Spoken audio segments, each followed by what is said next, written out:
porque con su palabra Dios dará el pan de la justicia a la hermandad. Ciclo de conferencias de Cuaresma, entonces, las tentaciones de Jesús en el desierto es este primer encuentro. Poniéndonos en contexto, siempre nosotros cuando abordamos un episodio bíblico, en este caso, pueden ir a sus Biblias o pueden tenerlo a mano. Lo que vamos a estar siguiendo es el texto de Mateo, el capítulo 4. Este episodio también lo encontramos en el capítulo número 1 de Marcos, muy abreviado, y en el capítulo 4 de Lucas, es su paralelo. El Evangelio de Marcos nos dice que Jesús fue tentado en el desierto, pero es en el Evangelio de Mateo y en el de Lucas que se nos dice que fueron 3 las tentaciones y se nos dan el detalle de las mismas. Se nos dice cuáles fueron, ¿no?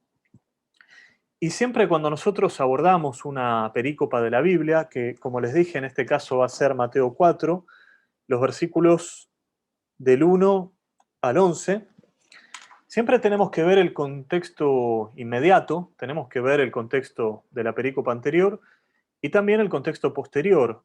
Y además cómo se relaciona el contenido de esta perícopa de la Biblia con la obra completa, ¿no? Es decir, es importantísimo el contexto. Uno no puede abordar el texto de la Biblia sin tener en cuenta todo el contexto, todo lo que vino antes y todo lo que viene después, así como también las referencias y los puntos de conexión con el Antiguo Testamento.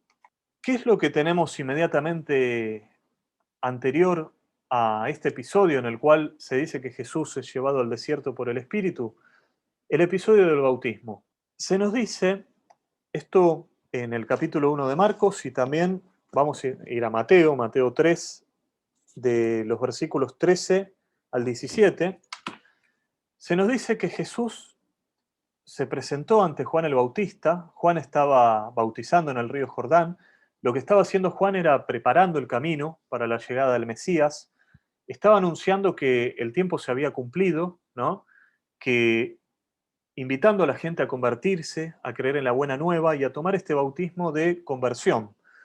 Y en este contexto en el cual la gente se bautizaba con agua, y Juan aclaraba, ¿no? Yo los bautizo con agua como un gesto de arrepentimiento, pero detrás de mí viene aquel que va a bautizar con fuego, el que va a bautizar en espíritu. En este contexto aparece Jesús, y en el bautismo de Jesús ocurre una teofanía, una manifestación de Dios grandiosa, que es que se abren los cielos, que el Espíritu Santo en forma de paloma se posa sobre Jesús, y una voz celestial, la voz del Padre, dice: "Este es mi Hijo amado, en quien me complazco". Esta voz celestial anuncia que el tiempo se cumplió, que la misión de Juan el Bautista ya llegó a su fin, y que Jesús es nada más y nada menos que el Hijo de Dios y el Mesías. Acá tenemos en el Evangelio de Mateo, entonces, esta manifestación de la Trinidad. Vemos aquí cómo el Hijo es ungido, es coronado con el poder del Espíritu Santo para comenzar su misión, pero inmediatamente después del bautismo viene un tiempo de prueba. Yo digo que es un puente, esto que vamos a ver ahora. Es un puente en la historia de Jesús entre lo que es la inauguración de este ministerio público con el bautismo y lo que es el empezar a manifestar este poder, que es el poder del reino de Dios. El reino Y de Dios es va... nada más y nada menos que este actor silencioso, el Espíritu Santo, aquel que lo lleva al desierto, para que el diablo lo ponga a prueba. Esto es lo que dice Mateo 4.1. Jesús fue llevado por el Espíritu al desierto para que el diablo lo pusiera a prueba. Acá tenemos varias cosas. Yo esto que les comenté del contexto inmediato anterior, que es el bautismo de Jesús, lo que hace de gancho entre el bautismo y los 40 días en el desierto son dos cosas. Por un lado, el tema de Jesús como Hijo de Dios. Van a ver que esto se repite. Así como la voz del Padre Celestial dijo: "Este es mi Hijo amado en quien me complazco", es decir, el Hijo de Dios. Vamos a ver cómo es puesta a prueba esta filiación por aquel que no quiere que el reino de Dios se lleve a cabo y llegue a los hombres. Y por otro lado tenemos el tema del Espíritu. El Espíritu Santo se presenta en los evangelios sinópticos, sobre todo, Esto después en nuestra teología dogmática tenemos muy en claro que el Espíritu Santo es una persona más dentro de la Trinidad, es decir, que es más que una energía o es más que una potencia o un poder, es una persona. Pero en los evangelios sinópticos, en Mateo, Marcos y en Lucas, en estos casos en particular se presenta como un poder con el cual Dios se manifiesta, Dios se hace presente, y en este caso, luego de ungir a Jesús como rey, lo que hace es llevarlo al desierto, el Espíritu. Y vamos a ver que el Espíritu también está presente en esta victoria que va a vivir Jesús.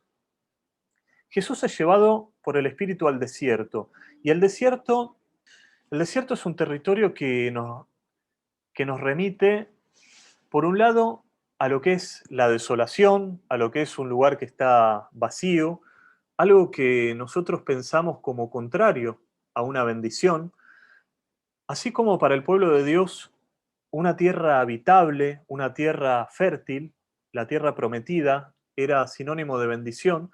También tendremos que entender que el desierto, esto a un nivel simbólico y a un nivel bien concreto, es símbolo de una maldición, es símbolo de algo estéril, de algo que no da fruto.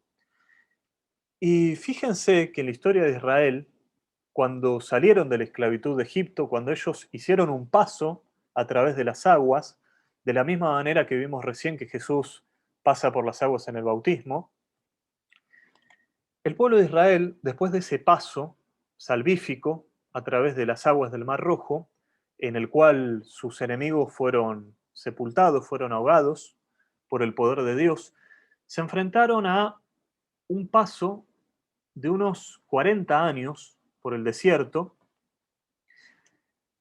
Y este paso fue algo necesario, porque en este lugar, que como vimos recién es un lugar estéril, es un lugar maldito, que inclusive para la mentalidad de los antiguos era el lugar donde habitaban los demonios. Esto lo tenemos, por ejemplo, en el libro del Levítico, está esta creencia en el pueblo de Israel de que en los lugares desiertos habitan los seres infernales, los espíritus impuros.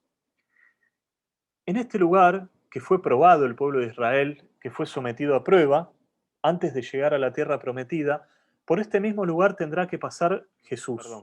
Jesús, así como el pueblo de Israel pasó 40 años por el desierto, él va a ser sometido a una prueba. Vamos a ver que aparece en escena un personaje que esto vale aclarar tanto para la Biblia como para nuestra creencia como iglesia, y también esto se los digo como algo bien real, no para meter miedo, sino para llamar las cosas por su nombre.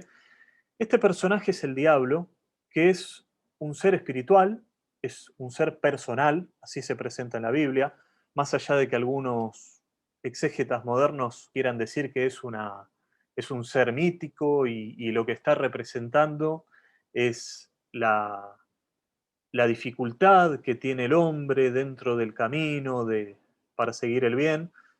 La verdad es que en la sabiduría que está en la Biblia, especialmente aquí en el Nuevo Testamento, el diablo, el tentador o Satanás, estos son los tres nombres con los que va a aparecer este personaje en este episodio, es un ser personal, se presenta como un ángel caído y que también se presenta como un enemigo, tanto de Dios como del hombre.